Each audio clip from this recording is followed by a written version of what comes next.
जलवायु परिवर्तन होती गई, वैसे वैसे जो पशु थी वो पशु क्या होते गए, छोटे होते गए। अगर हम बात करें कि डायनासोर कब आया था, लगभग आज के 2 करोड़ साल पहले।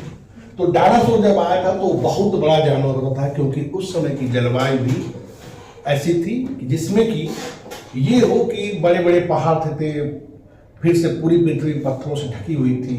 तो उसी प्रकार के जानवर भी होते थे। जैसे जैसे जलवायु परिवर्तन होता गया, मनुष्यों का भी एक डेवलपमेंट होती गई, विवेक बढ़ता गया और जानवर की साइज भी छोटी होती चली गई।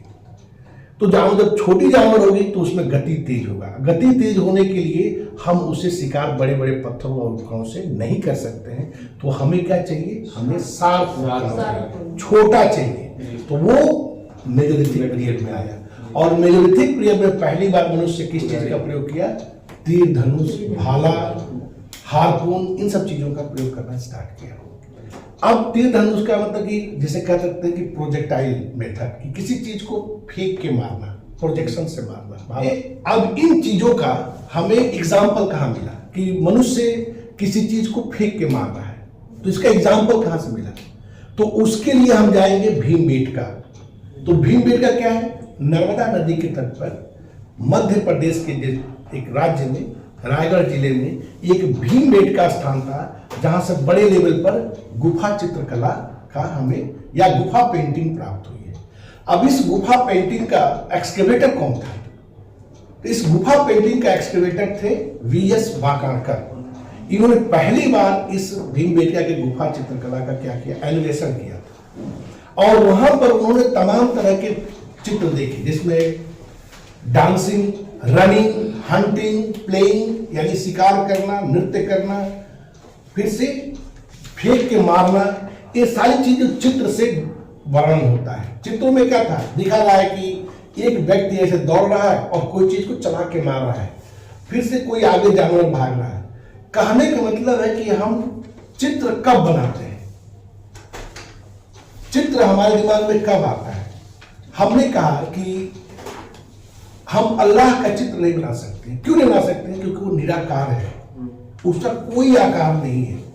यानी कहने मतलब जो इस्लाम धर्म है वो एकेश्वरवाद पर काम करता है। एकेश्वरवाद मतलब ब्रह्म, ब्रह्म है जिसका कोई आकार नहीं है, तो एकेश्वरवाद पर काम करता है। अल्लाह का चित्र नहीं बना सकते, लेकिन हम राम जी का चित्र नहीं बना सकते। क्यों?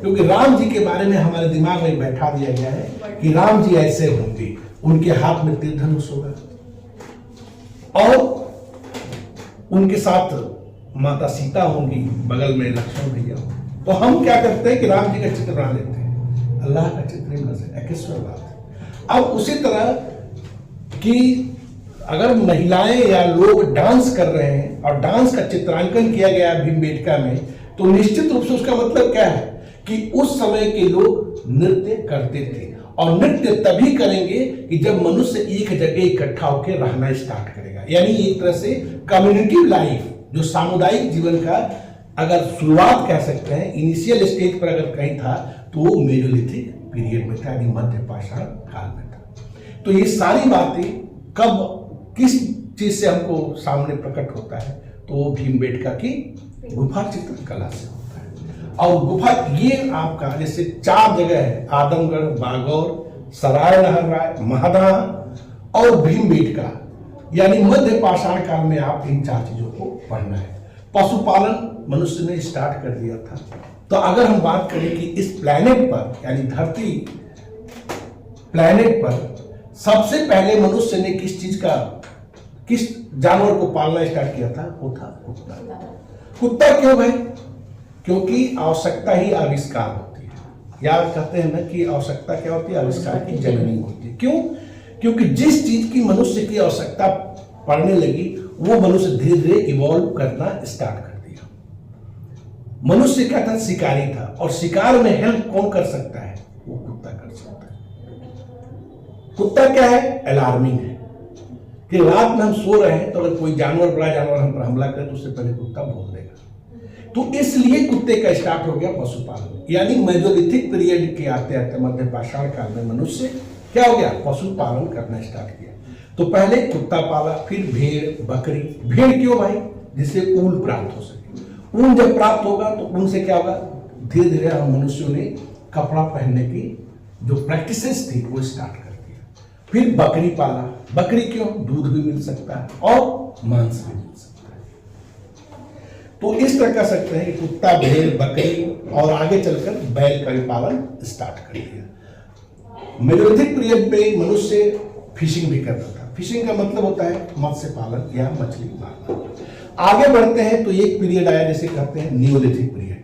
अब नियोलिथिक पीरियड जो होता है वो क्या होता है, नियोलिथिक पीरियड का मतलब होता है नवपाषाण काल। लेकिन एक पुरातत्व शास्त्री या हिस्टोरियन थे जिनका नाम था वी गार्डन चाइल्ड, उन्होंने कहा था कि नियोलिथिक पीरियड को हम क्या कह सकते हैं, नवपाषाणिक क्रांति कह सकते हैं। क्यों भाई, क्योंकि मनुष्यों ने पहली बार क्या किया, एग्रीकल्चरल प्रैक्टिसेस स्टार्ट कर दिया, यानी कृषि कर्म करना स्टार्ट किया। अब जब कृषि करेगा तो क्या होगा, मनुष्य क्या किया, नियोलिथिक पीरियड को हम कह सकते हैं नियोलिथिक रिवॉल्यूशन। क्यों, नवपाषाण क्रांति, क्यों, क्योंकि मनुष्य